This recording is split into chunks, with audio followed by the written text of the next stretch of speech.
मोदी जी आ गए हमारे। दोनों हाथ ऊपर उठा के ताली बजा के स्वागत कीजिए मोदी जी का, वंदन कीजिए मोदी जी का, अभिनंदन कीजिए मोदी जी का। ये वो नेता है जिनने किसान की तकदीर बदलने का फैसला किया है। दृढ़ निश्चयी भारत की करोड़ों करोड़ जनता के हृदय के हार हमारे मुकुटमणि नरेंद्र मोदी, उनसे बड़ा किसान हितैषी कोई नहीं है। एक बार फिर दोनों हाथ ऊपर उठा के ताली बजा के स्वागत कीजिए, अभिनंदन कीजिए, वंदन कीजिए। मोदी जी आपका अभिनंदन है। लाखों लाख किसान गांव गांव में आज आपको सुनने आया है और तीनों किसान कानूनों के पक्ष में है। किसान भाइयों, बताइए मोदी जी ने अच्छा किया कि बुरा किया? और जोर से अच्छा किया कि बुरा किया? किसान कानून लागू होने चाहिए कि नहीं?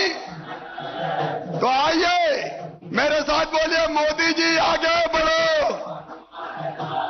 किसान कानून लागू करो, किसान कानून जारी रखो। मोदी जी जिंदाबाद, नरेंद्र मोदी जिंदाबाद, भारत माता की, नर्मदा मैया की, हर हर नर्मदे। और अब मैं सीधे हमारे हृदय के हार प्रधानमंत्री जो दिन रात हमारी चिंता करते हैं, किसानों की आय दुगना करने का संकल्प जिन्होंने लिया है, श्रीमान नरेंद्र मोदी जी से प्रार्थना करता हूं कि वो आए और मध्य प्रदेश के गांव गांव में बैठे लाखों लाख किसानों को संबोधित करें। सेनानी करो प्रयाण अभय, भावी इतिहास तुम्हारा है, ये नकतम आके पूछते हैं, सारा आकाश तुम्हारा है।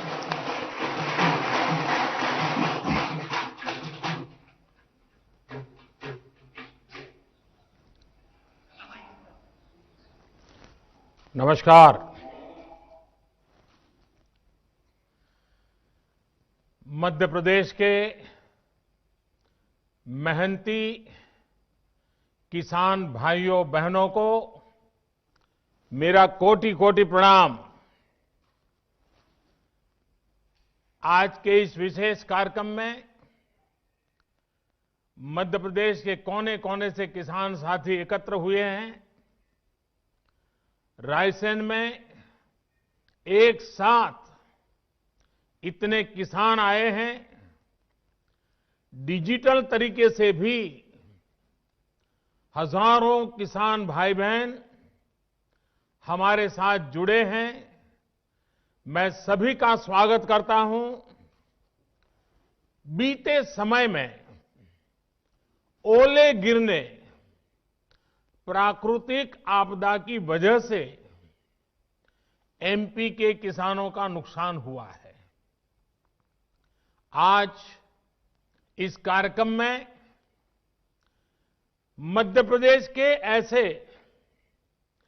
35 लाख किसानों के बैंक खातों में 1600 करोड़ रुपए ट्रांसफर किए जा रहे हैं। कोई बिचौलिया नहीं, कोई कमीशन नहीं, कोई कट नहीं, कोई कटकी नहीं, सीधे किसानों के बैंक खातों में मदद पहुंच रही है। टेक्नोलॉजी के कारण ही ये संभव हुआ है और भारत ने बीते 5-6 वर्षों में जो ये आधुनिक व्यवस्था बनाई है, उसकी आज पूरी दुनिया में चर्चा भी हो रही है और उसमें हमारे देश के युवा टैलेंट का बहुत बड़ा योगदान है। साथियों, आज यहां इस कार्यक्रम में भी कई किसानों को किसान क्रेडिट कार्ड सौंपे गए हैं। पहले किसान क्रेडिट कार्ड हर कोई किसान को नहीं मिलता था। हमारी सरकार ने किसान क्रेडिट कार्ड की सुविधा देश के हर किसान के लिए उपलब्ध कराने के लिए हमने नियमों में भी बदलाव किया है। अब किसानों को खेती से जुड़े कामों के लिए आसानी से आवश्यक पूंजी मिल रही है। इसमें उन्हें दूसरों से ज्यादा ब्याज पर कर्ज लेने की मजबूरी से भी मुक्ति मिली है।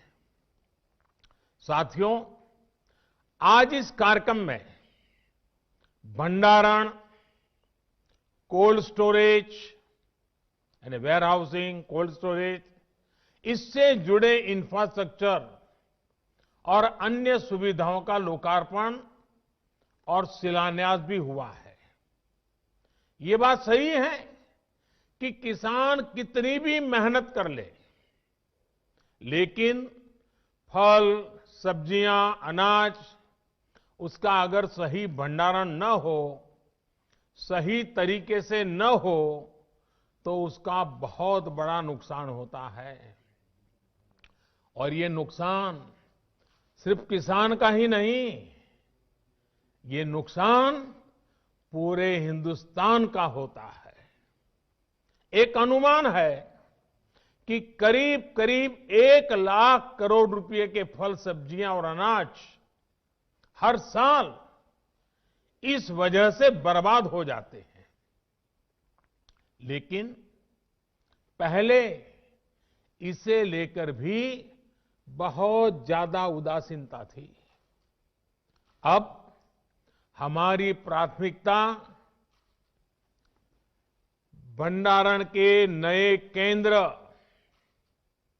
कोल्ड स्टोरेज का देश में विशाल नेटवर्क और उससे जुड़ा इंफ्रास्ट्रक्चर बनाना, ये भी हमारी प्राथमिकता है।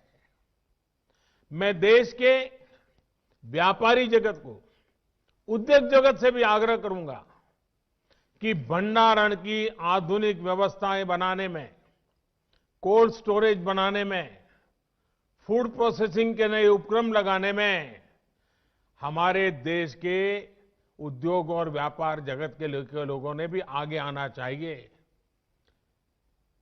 सारा काम किसानों के सर पे मढ़ देना, ये कितना उचित है?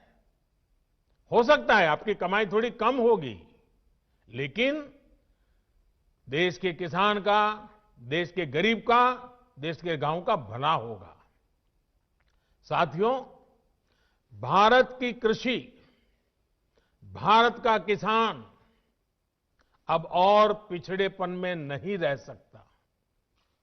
दुनिया के बड़े बड़े देशों के किसानों को जो आधुनिक सुविधा उपलब्ध है, वो सुविधा भारत के भी किसानों को मिले, इसमें अब और देर नहीं की जा सकती। समय हमारा इंतजार नहीं कर सकता। तेजी से बदलते हुए वैश्विक परिदृश्य में भारत का किसान सुविधाओं के अभाव में, आधुनिक तौर तरीकों के अभाव में असहाय होता जाए, ये स्थिति स्वीकार नहीं की जा सकती। पहले ही बहुत देर हो चुकी है। जो काम 25-30 साल पहले हो जाने चाहिए थे, वो आज करने की नौबत आई है। पिछले 6 साल में हमारी सरकार ने किसानों की एक एक जरूरत को ध्यान में रखते हुए अनेक महत्वपूर्ण कदम उठाए हैं। इसी कड़ी में देश के किसानों की उन मांगों को भी पूरा किया गया है जिन पर बरसों से सिर्फ और सिर्फ मंथन चल रहा था। बीते कई दिनों से देश में किसानों के लिए जो नए कानून बने, आजकल उसकी चर्चा बहुत है। एक कृषि सुधार, ये कानून रातों रात नहीं आए हैं।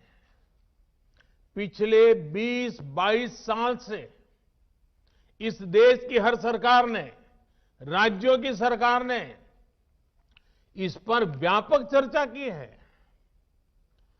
कम अधिक सभी संगठनों ने इन पर विमर्श किया है। देश के किसानों के संगठन, कृषि एक्सपर्ट्स, कृषि अर्थशास्त्री, कृषि वैज्ञानिक, हमारे यहां के प्रोग्रेसिव किसान भी लगातार कृषि क्षेत्र में सुधार की मांग करते आए हैं। सचमुच में तो देश के किसानों को उन लोगों से जवाब मांगना चाहिए जो पहले अपने घोषणा पत्र में इन सुधार करने की बात लिखते थे, वकालत करते थे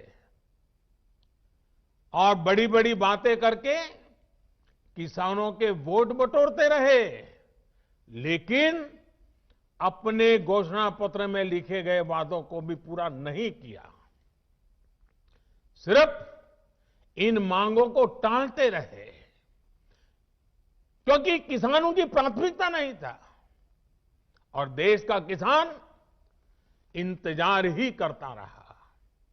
अगर आज देश के सभी राजनीतिक दलों के पुराने घोषणा पत्र देखे जाएं तो उनके पुराने बयान सुने जाएं, पहले जो देश की कृषि व्यवस्था संभाल रहे थे ऐसे महानुभावों की चिट्ठियां देखी जाए तो आज जो कृषि सुधार हुए हैं वो उनसे अलग नहीं है।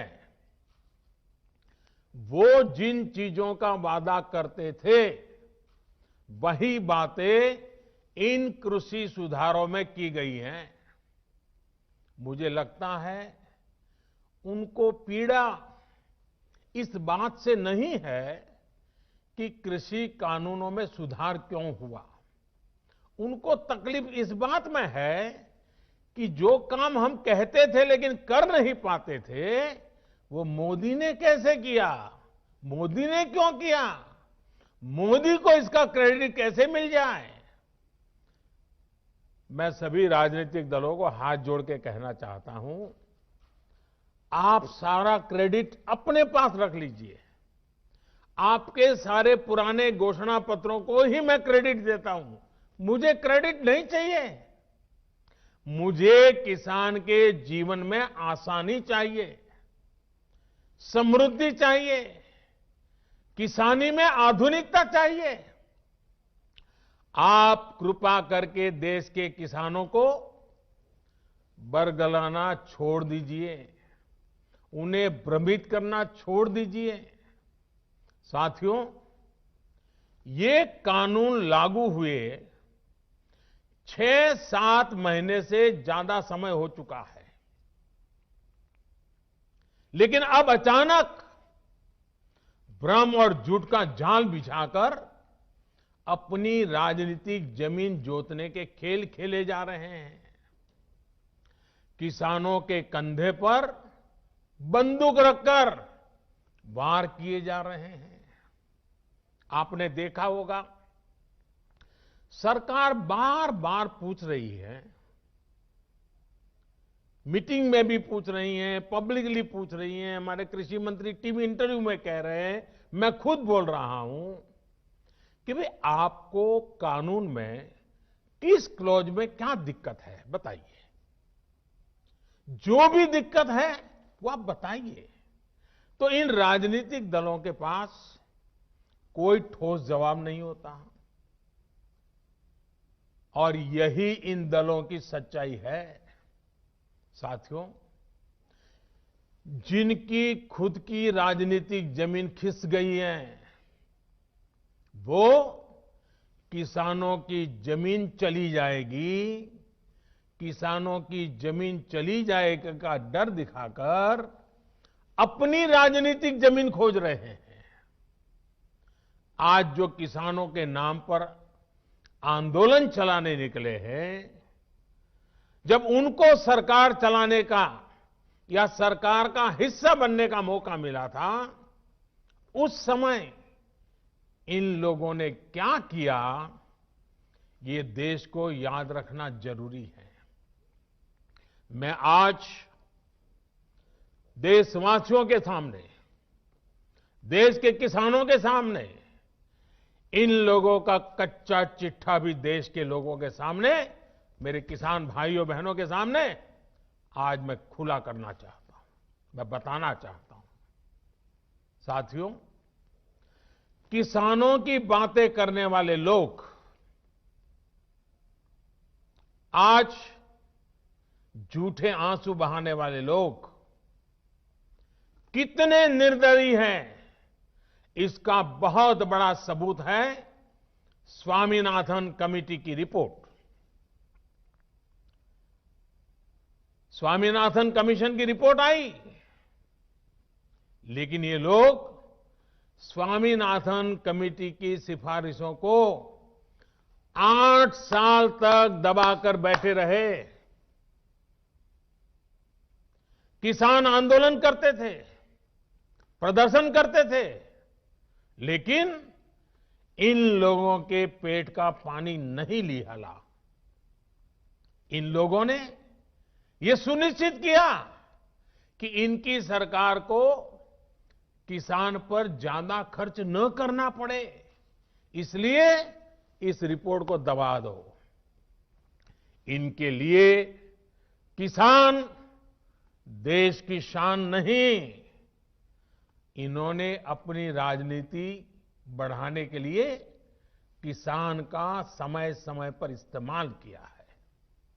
जबकि किसानों के लिए संवेदनशील, किसानों के लिए समर्पित हमारी सरकार किसानों को अन्नदाता मानती है। हमने फाइलों के ढेर में फेंक दी गई स्वामीनाथन कमेटी की रिपोर्ट बाहर निकाला और इसकी सिफारिश से लागू की।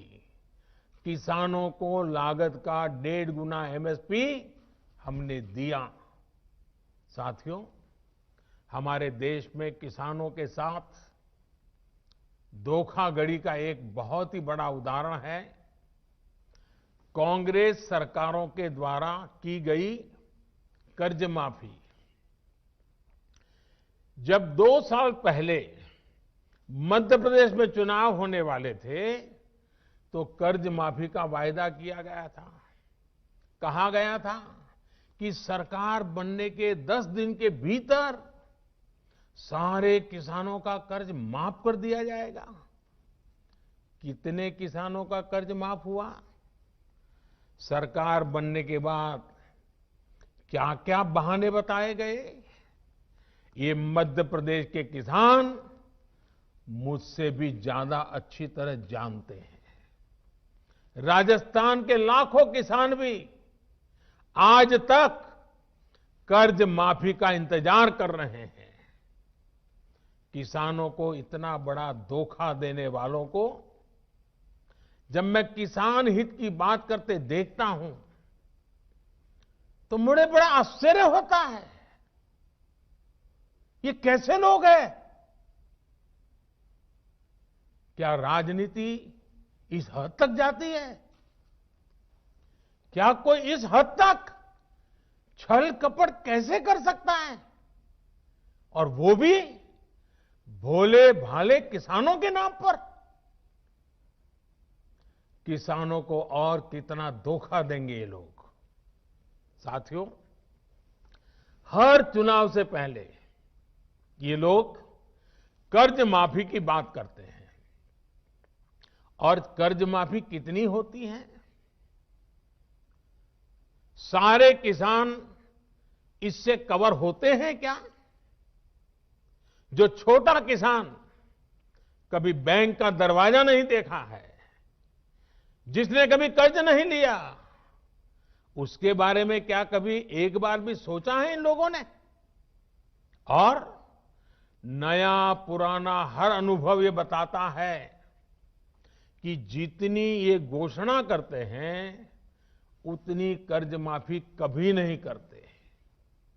जितने पैसे ये भेजने की बात कर रहे हैं, उतने पैसे किसानों तक कभी पहुंचते ही नहीं है। किसान सोचता था कि अब तो पूरा कर्ज माफ होगा और बदले में उसे मिलता था बैंकों का नोटिस और गिरफ्तारी का वारंट। और इस कर्ज माफी का सबसे बड़ा लाभ किसे मिलता था? इन लोगों के करीबियों को, नाते रिश्तेदारों को। अगर मेरे मीडिया के मित्र अगर थोड़ा खंगालेंगे तो ये सब 8-10 साल पहले की रिपोर्ट में उन्हें पूरी तरह कच्चा चिट्ठा मिल जाएगा। यही उनका चरित्र रहा है। किसानों की राजनीति का दम भरने वालों ने कभी इसके लिए आंदोलन नहीं किया, प्रदर्शन नहीं किया। कुछ बड़े किसानों का कर्ज 10 साल में एक बार माफ हो गया, इनकी राजनीतिक रोटी सिक गई, काम पूरा हो गया। फिर गरीब किसान को कौन पूछता है?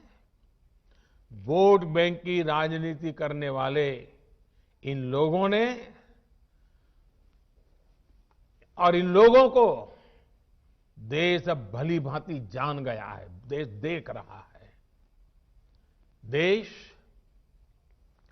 हमारी नीयत में गंगा जल और मां नर्मदा के जल जैसी पवित्रता भी देख रहा है। इन लोगों ने 10 साल में एक बार कर्ज माफी करके लगभग 50,000 करोड़ रुपए देने की बात कही। 10 साल में एक बार 50,000 करोड़। हमारी सरकार ने जो पीएम किसान सम्मान योजना शुरू की है, उसमें हर साल किसानों को लगभग 75,000 करोड़ रुपए मिलेंगे। यानी 10 साल में लगभग 7.5 लाख करोड़ रुपया किसानों के बैंक खातों में सीधे ट्रांसफर। कोई लीकेज नहीं, किसी को कोई कमीशन नहीं, कट कल्चर का नामो निशान नहीं। साथियों, अब मैं देश के किसानों को याद दिलाऊंगा यूरिया की। याद करिए, 7-8 साल पहले यूरिया का क्या होता था, क्या हाल था? रात रात भर किसानों को यूरिया के लिए कतारों में खड़े रहना पड़ता था। क्या ये सच नहीं है?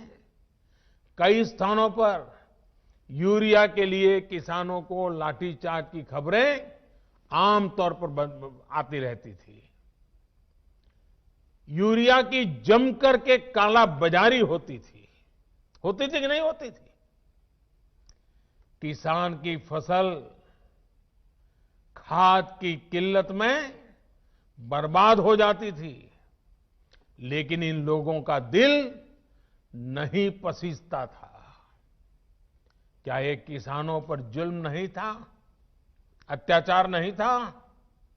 आज मैं ये देखकर हैरान हूं कि जिन लोगों की वजह से ये परिस्थितियां पैदा हुई, वो आज राजनीति के नाम पर खेती करने निकल पड़े हैं। साथियों, क्या यूरिया की दिक्कत का पहले कोई समाधान नहीं था? अगर किसानों के दुख दर्द, उनकी तकलीफों के प्रति जरा भी संवेदना होती तो यूरिया की दिक्कत होती ही नहीं। हमने ऐसा क्या किया कि सारी परेशानी खत्म हो गई है? आज यूरिया की किल्लत की खबरें नहीं आती। यूरिया के लिए किसानों को लाठी नहीं खानी पड़ती।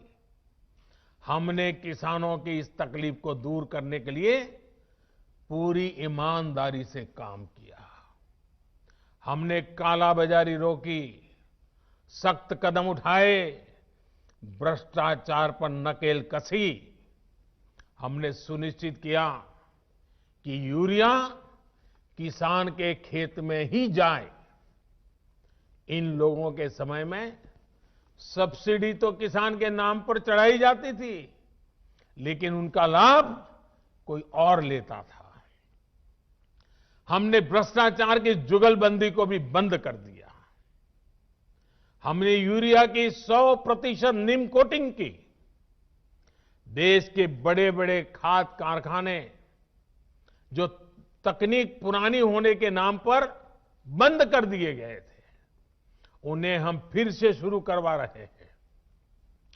अगले कुछ साल में यूपी के गोरखपुर में, बिहार के बरौनी में, झारखंड के सिंदरी में, ओडिशा के तालचेर में, तेलंगाना के रामागुंडम में आधुनिक फर्टिलाइजर प्लांट्स शुरू हो जाएंगे। 50-60 हजार करोड़ रुपए सिर्फ इस काम के लिए खर्च किए जा रहे हैं। ये आधुनिक फर्टिलाइजर प्लांट्स रोजगार के लाखों नए अवसर पैदा करेंगे, भारत को यूरिया उत्पादन में आत्मनिर्भर बनाने में मदद करेंगे। दूसरे देशों से यूरिया मंगवाने पर भारत के जो हजारों करोड़ रुपए खर्च होते हैं, उन्हें कम करेंगे। साथियों, इन खाद कारखानों को शुरू करने से इन लोगों को पहले कभी किसी ने नहीं रोका था, किसी ने मना नहीं किया था, किसी ने नहीं कहा था कि नई टेक्नोलॉजी मत लगाओ, लेकिन ये नियत नहीं थी, नीति नहीं थी, किसानों के प्रति निष्ठा भी नहीं थी। किसान से झूठे वायदे करने वाले सत्ता में आते रहो, झूठे वादे करते रहो, मलाई खाते रहो, यही इन लोगों का काम रहा है। साथियों, अगर पुरानी सरकारों को चिंता होती तो देश में 100 के करीब बड़े सिंचाई प्रोजेक्ट दशकों तक नहीं लटकते। बांध बनना शुरू हुआ तो 2500 साल तक बन ही रहा है। बांध बन गया तो नहरें नहीं बनी, नहरें बन गई तो नहरों को आपस में जोड़ा नहीं गया, और इसमें भी समय और पैसे दोनों की जमकर के बर्बादी की गई। अब हमारी सरकार हजारों करोड़ रुपए खर्च करके इन सिंचाई परियोजनाओं को मिशन मोड में पूरा करने में जुटी है, ताकि किसान के हर खेत में पानी पहुंचाने की हमारी इच्छा पूरी हो जाए। साथियों, किसानों की इनपुट कॉस्ट कम हो, लागत कम हो, खेती पर होने वाली लागत कम हो, इसके लिए भी सरकार ने निरंतर प्रयास किए हैं। किसानों को सोलर पंप बहुत ही कम कीमत पर देने के लिए देश भर में बहुत बड़ा अभियान चलाया जा रहा है। हम अपने अन्नदाता को ऊर्जादाता भी बनाने के लिए काम कर रहे हैं। इसके अलावा हमारी सरकार अनाज पैदा करने वाले किसानों के साथ ही मधुमक्खी पालन, पशुपालन और मछली पालन को भी उतना ही बढ़ावा दे रही है। पहले की सरकार के समय देश में शहद का उत्पादन करीब 76,000 मैट्रिक टन, 76,000 मैट्रिक टन होता था। अब देश में 1,20,000 मैट्रिक टन से भी ज्यादा शहद, हनी का उत्पादन हो रहा है। 1,76,000। देश का किसान जितना शहद, मधु पहले की सरकार के समय निर्यात करता था, आज उससे 2 गुना शहद निर्यात कर रहा है। साथियों, एक्सपर्ट कहते हैं कि एग्रीकल्चर में मछली पालन वो सेक्टर हैं जिसमें कम लागत में सबसे ज्यादा मुनाफा होता है। मछली पालन को बढ़ावा देने के लिए हमारी सरकार ब्लू रिवॉल्यूशन स्कीम चला रही है। कुछ समय पहले ही 20,000 करोड़ रुपए की प्रधानमंत्री मत्स्य संपदा योजना भी शुरू की गई है। इन्हीं प्रयासों का ही नतीजा है कि देश में मछली उत्पादन के पिछले सारे रिकॉर्ड टूट चुके हैं। अब देश अगले 3-4 साल में मछली निर्यात को 1 लाख करोड़ रुपए से ज्यादा करने के लक्ष्य पर काम कर रहा है। भाइयों और बहनों, हमारी सरकार ने जो कदम उठाए, हमारी राज्य सरकारों ने जो कदम उठाए, और आज देख रहे हैं मध्य प्रदेश में किस प्रकार से किसानों की भलाई के लिए काम हो रहे हैं, वो पूरी तरह किसानों को समर्पित है।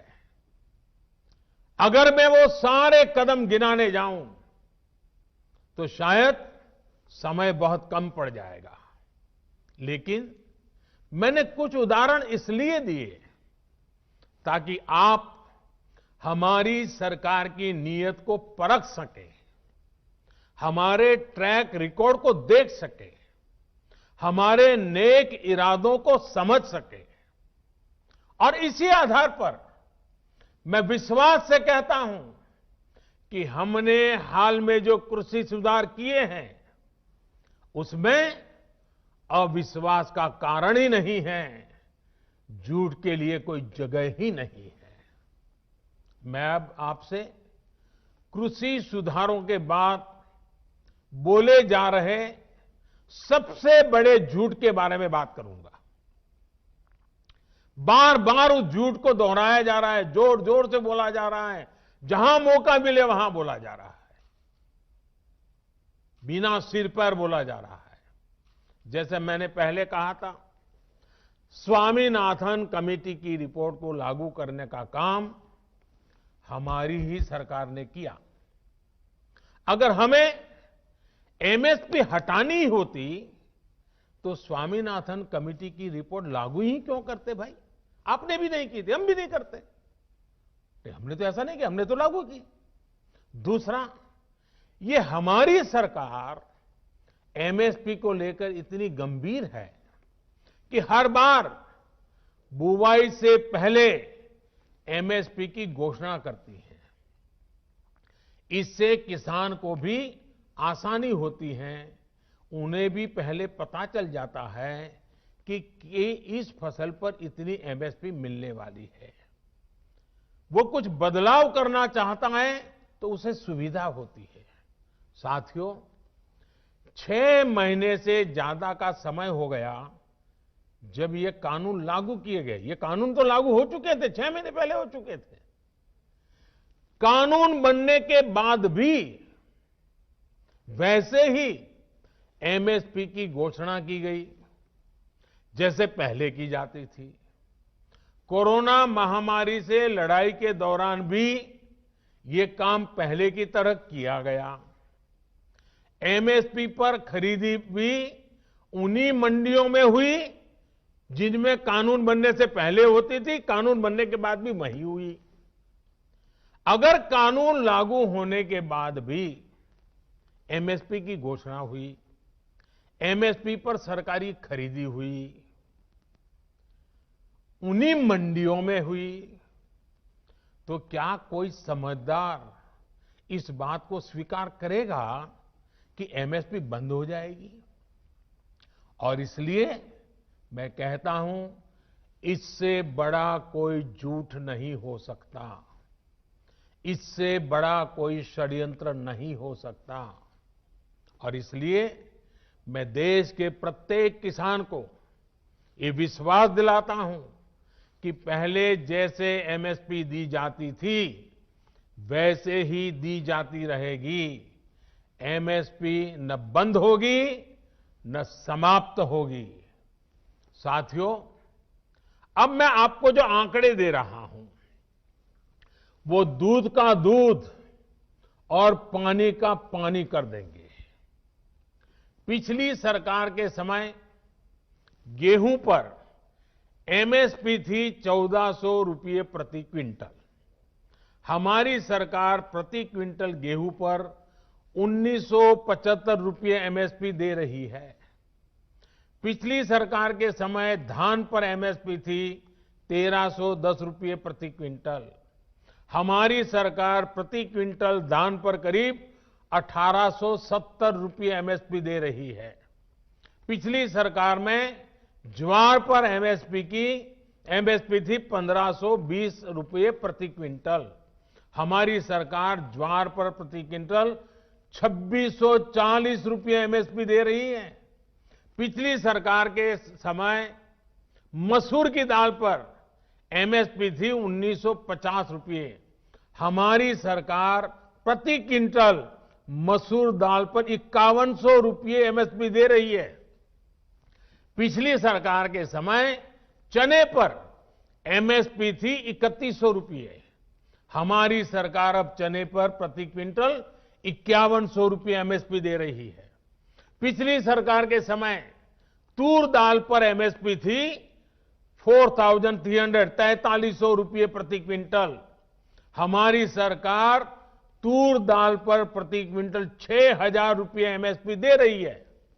पिछली सरकार के समय मूंग दाल पर एमएसपी थी 4500 रुपये प्रति क्विंटल। हमारी सरकार मूंग दाल पर करीब 7200 रुपये 7200 रुपये एमएसपी दे रही है। साथियों, ये इस बात का सबूत है कि हमारी सरकार एमएसपी समय समय पर बढ़ाने को कितनी तवज्जो देती है, कितनी गंभीरता दे देती है। एमएसपी बढ़ाने के साथ ही सरकार का जोर इस बात पर भी रहा है कि ज्यादा से ज्यादा अनाज की खरीदारी एमएसपी पर की जाए। पिछली सरकार ने अपने 5 साल में किसानों से लगभग 1700 लाख मैट्रिक टन धान खरीदा था। ये आंकड़े याद रखना।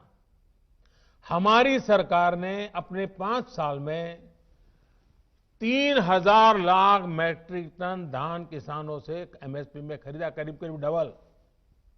पिछली सरकार ने अपने 5 साल में करीब 3.25 लाख मैट्रिक टन तिलहन खरीदा था। हमारी सरकार ने अपने 5 साल में 56 लाख मैट्रिक टन से ज्यादा एमएसपी पर खरीदा है। अब सोचिए, कहां 3.25 लाख और कहां 56 लाख। यानी हमारी सरकार ने न सिर्फ एमएसपी में वृद्धि की, बल्कि ज्यादा मात्रा में किसानों से उनकी उपज को एमएसपी पर खरीदा है। इसका सबसे बड़ा लाभ यह हुआ है कि किसानों के खाते में पहले के मुकाबले कहीं ज्यादा पैसा पहुंचा है। पिछली सरकार के 5 साल में किसानों को धान और गेहूं की एमएसपी पर खरीदने के बदले में 3,74,000 करोड़ रुपए मिले थे। हमारी सरकार ने इतने ही साल में गेहूं और धान की खरीद करने किसानों को 8 लाख करोड़ रुपए से ज्यादा दिए हैं। साथियों, राजनीति के लिए किसानों का उपयोग करने वाले लोगों ने किसान के साथ क्या बर्ताव किया, इसका एक और उदाहरण है दलहन की खेती। 2014 के समय को याद कीजिए, किस प्रकार देश में दालों का संकट था। देश में मचे हाहाकार के बीच दाल विदेशों से मंगाई जाती थी। हर रसोई का खर्च दाल की बढ़ती कीमतों के साथ बढ़ रहा था। जिस देश में दुनिया में सबसे ज्यादा दाल की खपत है, उस देश में दाल पैदा करने वाले किसानों को तबाह करने में इन लोगों ने कोई कसर नहीं रखी थी। किसान परेशान था और वो मौज ले रहे थे। जो दूसरे देशों से दाल मंगवाने के काम में उनको मजा आता था। ये बात मैं मानता हूं कि कभी कभार प्राकृतिक आपदा आ जाए, अचानक कोई संकट आ जाए, तो विदेश से दाल मंगवाई जा सकती है। देश के नागरिकों को भूखा नहीं रखा सकता। लेकिन हमेशा ऐसा क्यों हो? साथियों, ये लोग दाल पर ज्यादा एमएसपी भी नहीं देते थे और उसकी खरीद भी नहीं करते थे। हालत ये थी कि 2014 से पहले के 5 साल, उनके 5 साल, उन्होंने सिर्फ 1.5 लाख मैट्रिक टन दाल ही किसानों से खरीदी। 1.5 लाख मैट्रिक टन, ये आंकड़ा याद रखिए भाइयों बहनों, सिर्फ 1.5 लाख मैट्रिक टन दाल खरीदी। जब 2014 में हमारी सरकार आई तो हमने नीति भी बदली और बड़े निर्णय भी लिए। हमने किसानों को भी दाल की पैदावार के लिए प्रोत्साहित किया। भाइयों और बहनों, हमारी सरकार ने किसानों से पहले की तुलना में 112 लाख मैट्रिक टन, मैं दोबारा बोलता हूं, 112 लाख मैट्रिक टन दाल एमएसपी पर खरीदी।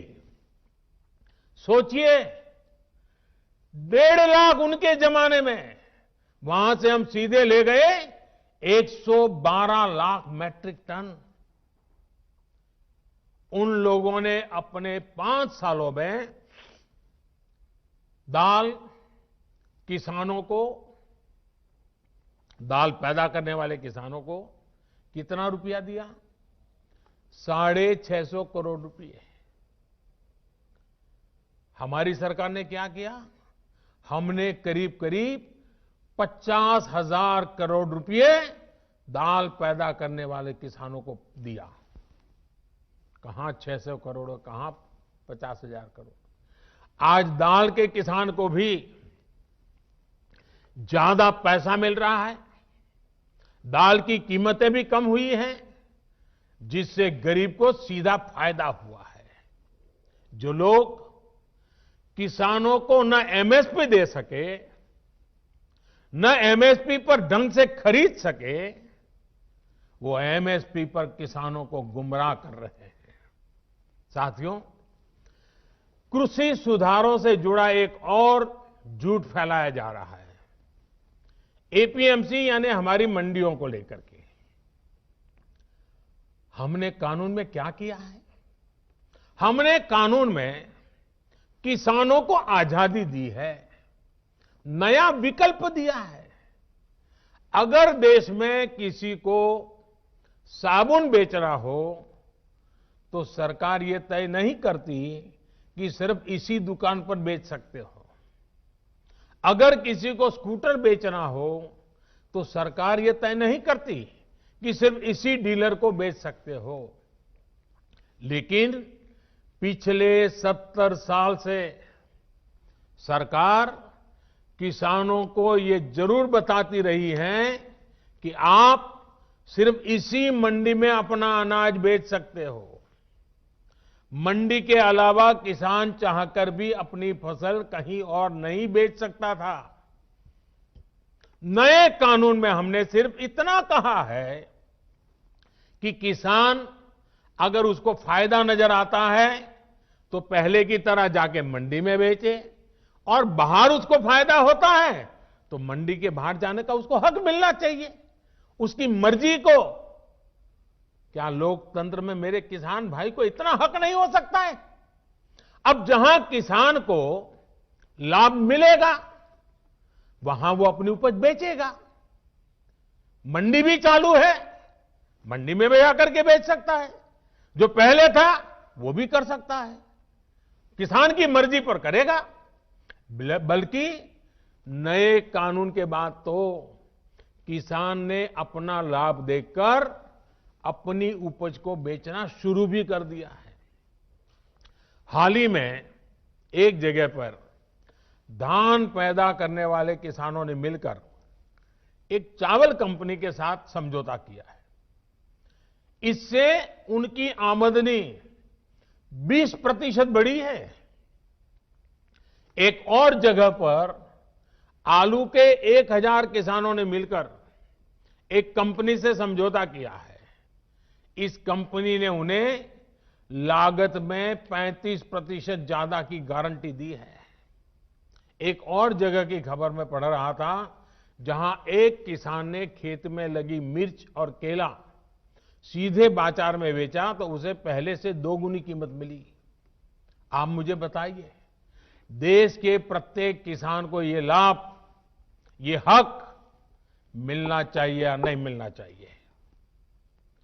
किसानों को सिर्फ मंडियों से बांधकर बीते दशकों में जो पाप किया गया है, ये कृषि सुधार कानून उसका प्रायश्चित कर रहे हैं। और मैं फिर दोहराता हूं, नए कानून के बाद 6 महीने हो गए, कानून लागू हो गया, हिंदुस्तान के किसी कोने में कहीं पर भी एक भी मंडी बंद नहीं हुई है। फिर क्यों झूठ फैलाया जा रहा है? सच्चाई तो यह है कि हमारी सरकार एपीएमसी को आधुनिक बनाने पर, उनके कंप्यूटरीकरण पर 500 करोड़ रुपए से ज्यादा खर्च कर रही है। फिर ये एपीएमसी बंद किए जाने की बात कहां से आई? बिना सैर पैर बस झूठ फैलाओ, बार बार बोलो। साथियों, नए कृषि सुधारों को लेकर तीसरा बहुत बड़ा झूठ चल रहा है, फार्मिंग एग्रीमेंट को लेकर। देश में फार्मिंग एग्रीमेंट का कोई नई चीज नहीं है। क्या कोई नया कानून बनाकर हम अचानक फार्मिंग एग्रीमेंट को लागू कर रहे हैं? जी नहीं। हमारे देश में बरसों से फार्मिंग एग्रीमेंट की व्यवस्था चल रही है। एक दो नहीं, बल्कि अनेक राज्यों में पहले से फार्मिंग एग्रीमेंट होते रहे हैं। अभी किसी ने मुझे एक अखबार की रिपोर्ट भेजी, 8 मार्च 2019 की। उसमें पंजाब की कांग्रेस सरकार किसानों और एक मल्टीनेशनल कंपनी के बीच 800 करोड़ रुपए के फार्मिंग एग्रीमेंट का जश्न मना रही है, इसका स्वागत कर रही है। पंजाब के मेरे किसान भाई बहनों की खेती में ज्यादा से ज्यादा निवेश हो, ये हमारी सरकार के लिए भी खुशी की बात है। साथियों, देश में फार्मिंग एग्रीमेंट से जुड़े पहले जो भी तौर तरीके चल रहे थे, उसमें किसानों का बहुत जोखिम था, बहुत रिस्क था। नए कानून में हमारी सरकार ने फार्मिंग एग्रीमेंट के दौरान किसान को सुरक्षा देने के लिए कानूनी प्रावधान किए हैं। हमने तय किया है कि फार्मिंग एग्रीमेंट में सबसे बड़ा हित अगर देखा जाएगा तो वो उस किसान का देखा जाएगा। हमने कानूनन तय किया है कि किसान से एग्रीमेंट करने वाला अपनी जिम्मेदारी से भाग नहीं पाएगा। जो किसान को उसने वादा किया होगा, वो स्पॉन्सर करने वाले को, वो भागीदार को उसे पूरा करना ही होगा। अगर नए किसान कानून लागू होने के बाद कितने ही उदाहरण सामने आ रहे हैं जहां किसानों ने अपने इलाके में एसडीएम से शिकायत की और शिकायत के कुछ ही दिन के भीतर किसानों को अपना बकाया मिल गया। साथियों, फार्मिंग एग्रीमेंट में सिर्फ फसलों या उपज का समझौता होता है। जमीन किसान के ही पास रहती है। एग्रीमेंट और जमीन का कोई लेना देना नहीं है। प्राकृतिक आपदा आ जाए तो भी एग्रीमेंट के अनुसार किसान को पूरे पैसे मिलते हैं। नए कानूनों के अनुसार अगर अचानक, यानी जो एग्रीमेंट तय हुआ है, लेकिन जो स्पॉन्सरर है, जो भागीदार है, जो पूंजी लगा रहा है, और अचानक मुनाफा बढ़ गया, और किसान के कॉन्ट्रैक्ट में तो कम पैसा है लेकिन मुनाफा बढ़ गया, तो इस कानून में ऐसा प्रावधान है कि जो बढ़ा हुआ मुनाफा है, किसान को उसमें से भी कुछ हिस्सा देना पड़ेगा। साथियों, एग्रीमेंट करना है या नहीं करना है, ये कोई कंपलसरी नहीं है, ये किसान की मर्जी पर है भाई। किसान चाहेगा तो करेगा, नहीं चाहेगा तो नहीं करेगा।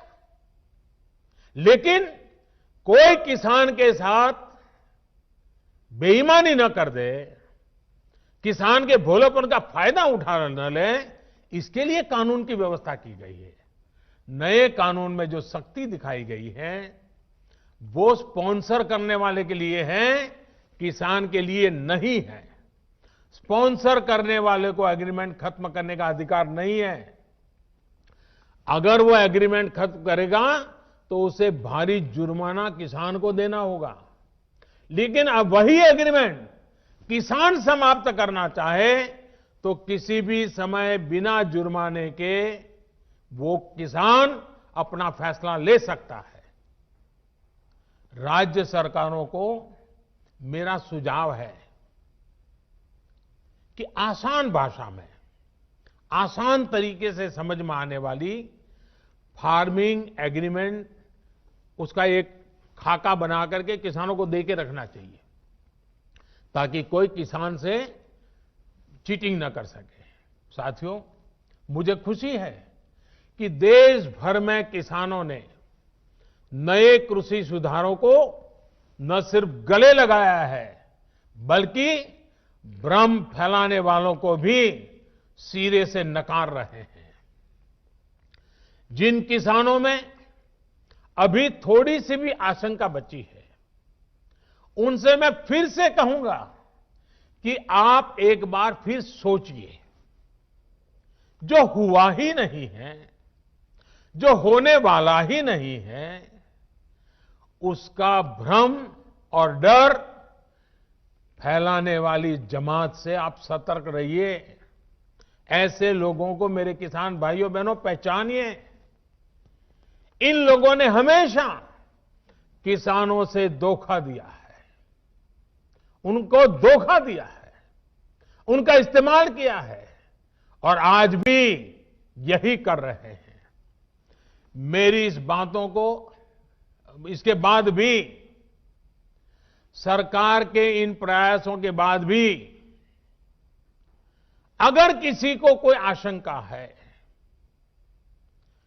तो हम सर झुकाकर किसान भाइयों के सामने हाथ जोड़कर बहुत ही विनम्रता के साथ देश के किसान के हित में उनकी चिंता का निराकरण करने के लिए हर मुद्दे पर बात करने के लिए तैयार हैं।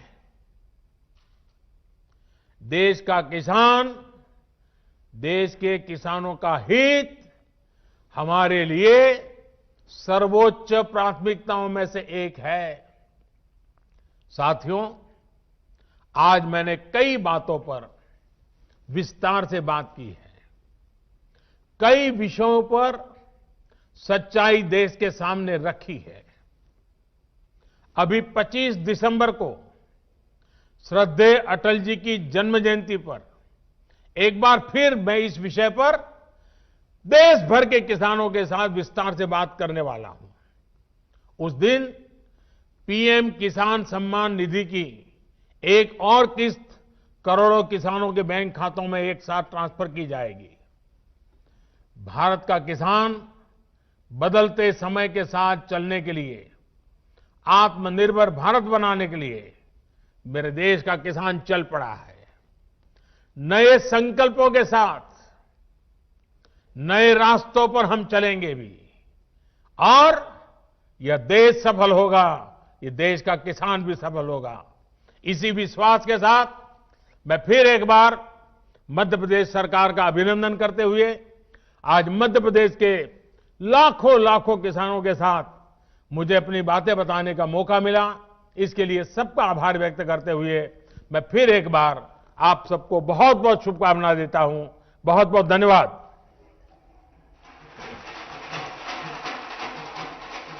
बहुत बहुत धन्यवाद माननीय प्रधानमंत्री जी। मध्य प्रदेश के किसान आपके साथ है, पीछे खड़े। देश का किसान आपके साथ है और मैं आभार व्यक्त करता हूं आज लाखों लाख किसानों को गांव-गांव में, ब्लॉक मुख्यालयों पे, जिला मुख्यालयों पे और मंडी में आपने संबोधित किया है।